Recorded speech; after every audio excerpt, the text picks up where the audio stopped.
talk to me about this concept of feminism, because I don't think I understand it. And when I was talking to Crowder, he brought this up, and I had said, we were disagreeing about some things that Nick Fuentes had said, and I was like, well, I think women should be able to vote. And he's like, well, I don't think they should if you're not getting drafted. And I didn't even know where he was going with it, because he kind of took me.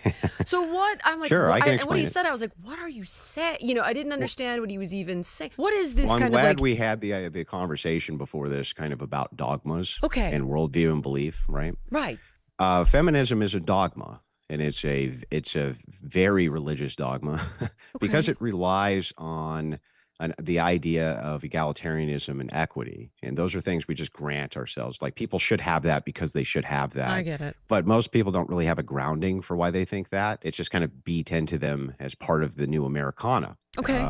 Or what we would point at as the emergence after the post-war consensus of World War II. But to explain this and express this in like really kind of simplistic terms for the audience and for you, it's really in the definition.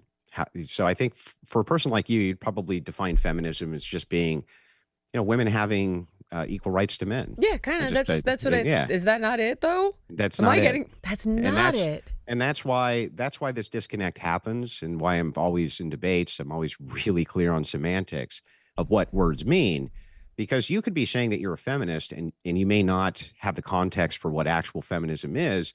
And so you just think, hey, I just want to have like the right to own property and not get by my husband, kinda, right? So that's it. And that seems rational and reasonable, doesn't it? So I understand that. But here's what feminism actually is. Okay. Feminism is a movement towards egalitarianism by deconstructing the patriarchy. Oh, that's the I get key. what you're saying. Yeah. So you're saying by it's the fundamental deconstructing the emasculation patriarchy of men. The idea I agree with you is completely, though. well, the idea here is there's an oppressor-oppressed class, that men are the oppressors of women.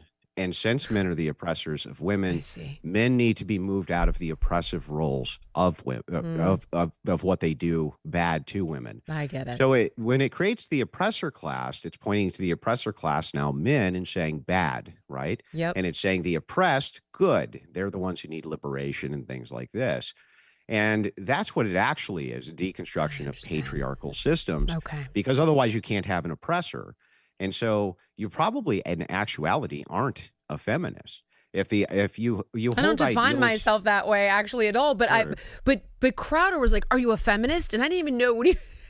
I'm like, what does that mean? Because I didn't understand even how we got there. Because there were certain things that I had taken umbrage with that Fuentes had said, and then he said, well, the reason I think he should, because I went and watched that, and maybe I can clarify some things. I mean, I like Steven Crowder a lot, actually. I don't know. I was like, I watch you all the time. I would consider him. I would so consider wrong. Steven at this point to be like, it is a very lonely industry, as you probably know. I know. And I would consider Steven to just be like top notch. I just never trusted a guy more than him in this industry. Yeah. But he, I understood where he was going with this. So what he's trying to show you is, if we have an oppressor-oppressed class, if we're looking at, the patriarchy, Right, is oppressing, right? And women are now the oppressed. The reason he's bringing up things like voting is he's saying he's challenging this dogma. Okay. Is it true that men and women are actually equal? And so from the Christian view, in my view, the answer is no. We're ontologically equal. So what that means is like, I think that you have the same value in the Spirit of God as I do. Okay. But I don't think that men and women have the same material value or impact on the world. They have completely different impacts on the world. For instance, women are the only people who can give birth. Men can't do that. Okay, they can't. They can't. And so, since they're the only ones who could do that, you would think that you would structure society in such a way that it was the most conducive to women doing that, because they're the only ones who can. And you would think you would structure society towards men doing the things which only men can. Now, generally, you're going to find that in like, I don't know, oil rigging and construction and these horrible jobs where the death rates and mortality rates are just over the top. Female deaths in the workplace account for almost none of them, because they don't do any of those horrendously stressful and over the top jobs. They just don't. They're not equipped for that. That's not their thing. So what Steven's doing is he's drawing a parallel to kind of show you this. He's saying if it's the case that men can be drafted, right, and sent to war, and every man must sign up for the draft so they all have the potential to go to war, Okay. then why can women who can't be drafted vote to send men to war? Isn't that fundamentally unfair from the prism of both the feminist, but isn't that also devaluing men? It's saying that men are cogs, which can now be used for women who are elevated above them and elevated away from what their goals are supposed to be in society. And that makes a lot of sense when you start to break it down, doesn't it? Well, here's my question though. Sure. So of course I get that one piece, but what about all the other stuff that goes along with it? Then women have no say in how their society functions or who leads them. Or so, for example, if I was still living in California, I do not want a governor that replicates the policies of Gavin Newsom, right? I would want to vote on that. That would mean a lot to me because I would be. Well, who do you think votes Democrat in California? Men or I women know, more? but all the more reason why you should want votes that go in the opposite direction. And the point being, like, yes, I appreciate the draft component, but aren't women, I thought, by the way, quick sidebar, I thought there was a conversation to draft women because I had this conversation with Sebastian Younger like a year ago. The military wouldn't want to do it because let's just say they did. Okay. Just kind of grant that they did. They're still not going to send women into combat roles. And so it's the fundamental unfairness would still be there. And the reason they can't do that, right, is if you had a real war, not like playing in the sand where you have 2,500 deaths in 10 years, but like a real war. The first thing that the enemy would do to demoralize your troops is they would capture your female soldiers. They would put them and send them home pregnant. Like that's factually what they would do. Yeah. I know I'm being very blunt here. No, I know. But that is, in fact, what they would do. And so they're never going to have en masse women in frontline roles in combat, even in where they proclaim that that's the case. The distinctions between the soldiers are so over the top that they can't hide it either. We've never had a female Navy SEAL for a reason. They can't cut the mustard. But there's something kind of there that you touched on that I want to touch on. That's a good point, a good counterpoint that you make. You say, but what about the fact that I want to have say in society? I want to have say in what's going on with the social order. I want to have say in what's going on. I think that that's a fair criticism from a feminist position, but I'm going to give you some counter evidence here that might maybe change your mind. Okay. Before women could vote, they got an amendment passed, and the amendment was to ban alcohol in the United States. That was the amendment that they got passed before the 19th. So before they were ever even allowed to vote, they had so much influence in society that they were still able to do one of the rarest and most difficult things to do politically, which was pass an amendment, get one passed. That was women and the women's temperance movement that did that. And the reason women had so much more authority in society and control in society absent the vote, the anti-suffragettes, the ones who were against women voting, which were mostly women, by the way, made this point pretty precisely. They said, well, we have the moral high ground. So we're looked to as the moral figures of society. We're the matrons of society. Even bad men love their mamas, right? And when we say that there's something here that's going on that's morally deviant or you need to morally stray away from or things like this, society really stops and listens because we're not cogs in the political wheel. And they really had that sort of authority. So I would argue that women actually pre-universal suffrage had a much larger say over how society looked and how it was shaped and their influence in it than they do now that they're just considered a voting bloc to be pandered to. So that would be my argument back. Most wallets still plug into the same system we were trying to escape in the first place. And that's why Rumble built Rumble Wallet. It's a self-custodial wallet that lives inside an ecosystem that actually defends free speech and financial freedom. No bank holding your balance, not even Rumble can touch your funds.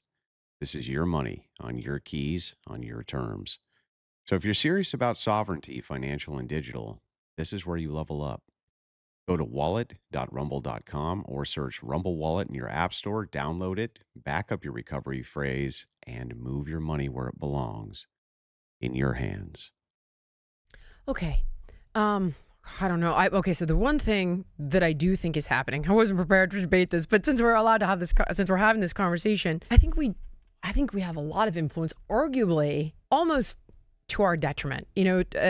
Dr. Drew and I got in a conversation about this, and he was talking about the over-feminization, right? And you're talking about the emasculation. So I don't necessarily know that I would agree that we had more influence then. I would almost argue we have more influence now to our own detriment because we're feminizing kids in school. You've got this very female sort of ideology. Corolla talks about it, about how, we don't let boys be boys. We don't let men be men. So I would almost suggest that we have too much influence socially. And you're even making a case So about wouldn't we that. lessen that through lessening voting privileges for? No, I think we would lessen that. No? No, I would say, but we're not voting on these things. This is like an ideology. We're not voting on how we're teaching our kids in schools or what we are. But we do. There's a gender divide in voting, massive, sex gender divide, not gender the way progressives use it. I'm just using it interchangeably with sex here. But there's a divide between how men and women vote, and women overwhelmingly vote left, and men don't. And so the thing is it's because we see the prism of the world differently. Okay. When you think about how early America was structured, nobody was allowed to vote except stakeholders inside of the United States. They didn't let anybody vote. They didn't care if man or woman. And men only got the right to vote universally shortly before women did. It's not like they were always able to. Most men could never vote either. The idea here that the founders had was that inside of this nation, they did not trust the electorate to make great decisions. The states were the ones who sent up the elected officials, not the people. That was never how it was designed to work inside the republic anyway.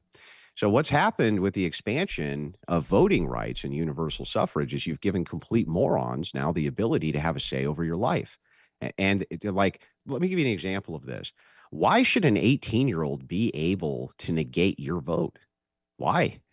Like, is an 18-year-old smart enough to actually make an informed decision that negates your well-informed vote? Don't you think that that's really stupid and counterproductive and counterintuitive? And it's recent. Like, this is a product of modernity. It's not like this was always this way. It's only been recently this way. Why do we even bother? That's the dumbest thing I've ever heard in my life. Why wouldn't you at least wait until a person was in their 30s to vote, or they had some stake in society, male or female, before they were allowed to even cast a vote? Why does this idea that everybody, just because they're alive, needs to have a say in everything? We don't run society that way with anything else. For instance, you're a person who knows a lot about fitness. I know a lot about eating, but I don't know a lot about fitness. Okay. But what I can tell you is that if I went in to wherever you were giving a class on fitness and I decided to weigh in on whatever that was, why would I be taken seriously? Right. I'm not informed enough to be going in and trying to tell you what's what in that capacity. That's not my place. It's not my domain. And why wouldn't we do voting the same way, or political participation? This is one of those things which is so dogmatic in people, and they don't even know why. And it's just because you were raised that way. You're raised to think everybody should have a say. Because you're alive, you should have a say. But when you really start reducing it, it makes less and less sense that everyone has a say. In fact, most people probably shouldn't have a say. I know. I hear you on this front, but okay, so if I'm that 18-year-old kid, then I'm looking back at you going, well, I'm the one they're drafting, so I get a say. Okay. If you're a male. Okay, so if you say 18-year-old male, but as a woman, if you then say, okay, well, you guys might be the ones going into combat, but we're the ones having babies and we're the ones raising children in this world, so we should have a say. Like, if we play this game of tit for tat of, well, you do this, oh yeah, well, I only do that, so then I only get a right to say what happens with kids, that, like, I just don't know where that goes. And then the problem is that voting isn't... Well, I can tell you where it goes. Okay, because voting isn't specific, though. It's not like just fitness. It's not narrow. It's broad. It's everything. Yeah, that makes it worse. The fact that you let 18-year-olds have more of a say over things that they definitely don't know anything about. Like, for instance, don't you think there's something fundamentally unfair about the fact that inside of a locality, people can go and vote? Let's say there's more renters in an area than there are owners, that the renters can go and up the property taxes of the owners, thus exempting themselves from the tax that then they get the windfall of, right? This is not the way that we were supposed to set this nation up. We're not supposed to set the nation up as a small conglomeration of voting blocks who are all in an infinite war with each other over power. That's what universal suffrage did. It was a terrible idea for men and women, by the way. I don't think that either of them should just have some universal right to vote. That's silly. And if you're going to structure society right now in the United States, our birth rate's in the toilet. The reason we have a mass migration problem is because we can't reproduce ourselves. What Right. we do is we take women in their childbearing years, that's going to be their 20s, and tell them to go to college. Well, what they do is they waste all of their childbearing years, usually up until 27, 28, going through school and then establishing a career. They don't even have their first child until 29, 30, 31, 32.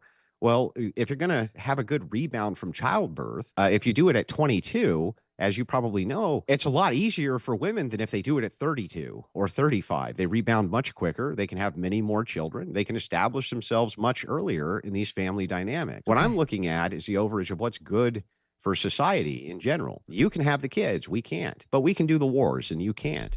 We can Okay. do the protection. You can't. Women have an elevation of privilege inside of society that men don't have. When the Titanic goes down, you get the lifeboats, and so do the kids. We go down with the ship. Men are set as the expendable fixture in society, and women the privilege. But you can't ask for the privilege and then not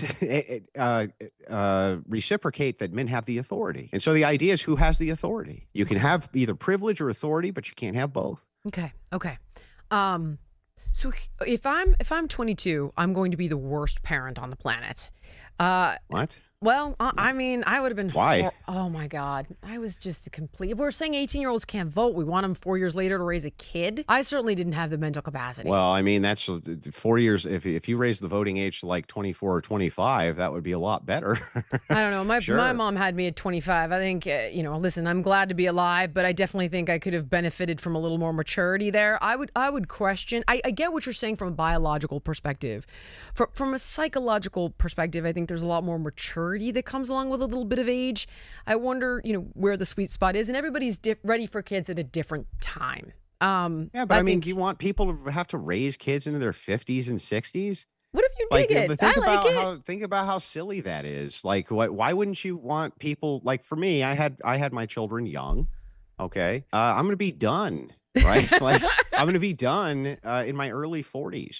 I'm gonna go travel, go do this, go do that, go do whatever I want. And it's like, look, the truth is that children, for one thing, they're good for parents. They help with that maturation process. They don't take away from it. They assist with it. They assist with the responsibility process. They help with all of those things. Also, it's actually, in many cases, I would argue, good to have youthful parents. They can chase you around. They can help you with this. They can help you with that. The one downside now is that they don't have as many resources, which is why there's more Mm, age gap relationships going on, which I don't have a big issue with. But I'm just pointing out that that seems backwards to me. It seems like if you want to structure society, you'd want to structure society around having the most amount of children for your nation.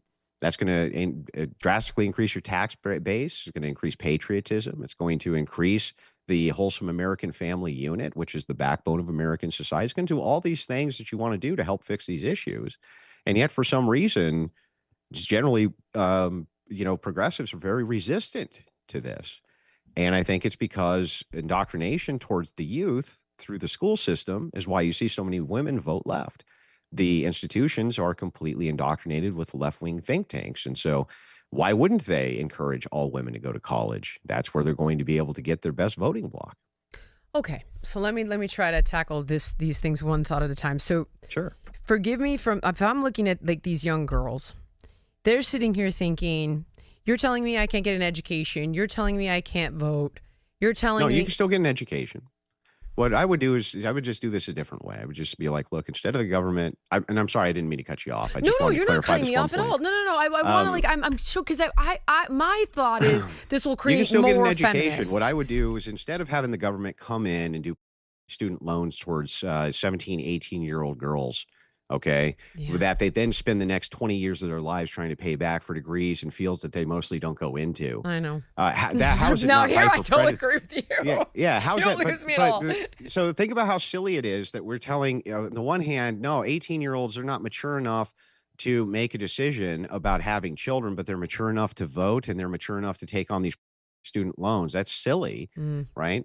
So they get these student loans, and again, they don't go into the fields, and they mostly get them in nonsense, right? Psychology, right. sociology, things which are basically useless might as well be basket weaving because the market's so saturated. What I would do is I would do the propaganda from the top down the opposite way. I'd say, look, why don't you wait? If you wait until you're 28 or 29 and you already have children, then the government will assist with a subsidy for you to go to college. And then you can get your education that way. We'll move resources towards you that direction. And we'll make the student loans interest free at that point. Right. So it's But like, you're not saying women shouldn't get an education at all then. No, You're simply I'm talking suggesting a about restructuring, which I can talking totally about understand. how you restructure society around things that make sense instead of structuring society around feminist I ideas of think what women insanity. end up hearing, Andrew, is they're like, oh, you don't want me to get educated, and you just want to control me, and you want me to be dumb and barefoot, and this and that, and have 50 babies, and this and that. And then they just don't like, and I worry that it breeds... Well, I do want them to have like 50 babies. I think that that's great. Like, I think that that's great. But here's the thing. Not every woman is going to have children. I don't think that they're less of a woman because they can't have children. That's silly.